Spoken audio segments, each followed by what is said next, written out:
Hello Vincent, today we want to learn frame render technique. Framing is a technique for absorbing attention to the subject of an image by blocking other parts with something in the scene. Let's talk about framing elements.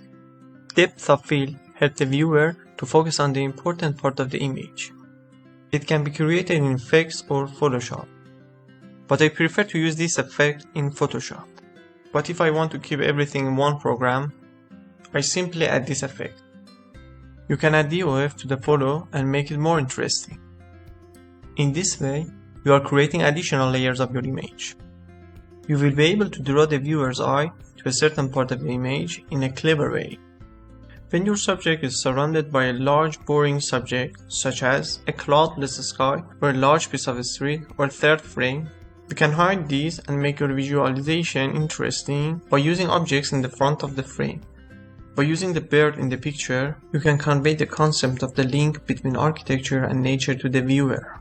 Or when you show a piece of the wall for old building in front of a contemporary structure, you can present the connection between old and new architecture. Use green flowers or tree branches to absorb attention to the subject and highlight the location. Doors, windows, and house walls give you many options for placing your frame around the focal point.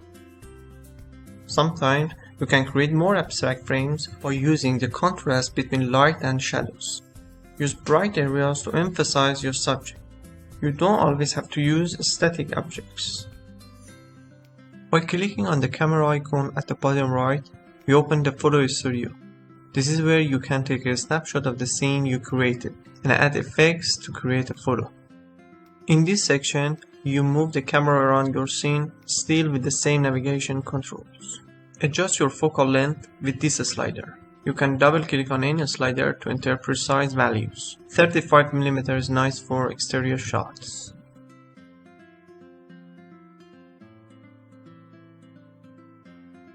Click this button to set your eye height at 1.60.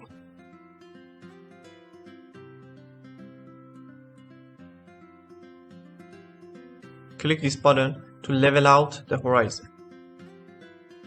You can save camera locations by clicking the Store Camera button above each camera slot. Let's add a few cameras. Clicking on any stored camera takes you back to that spot. In your set, these numbers below get you access to additional photo sets. There's room for 100 shots.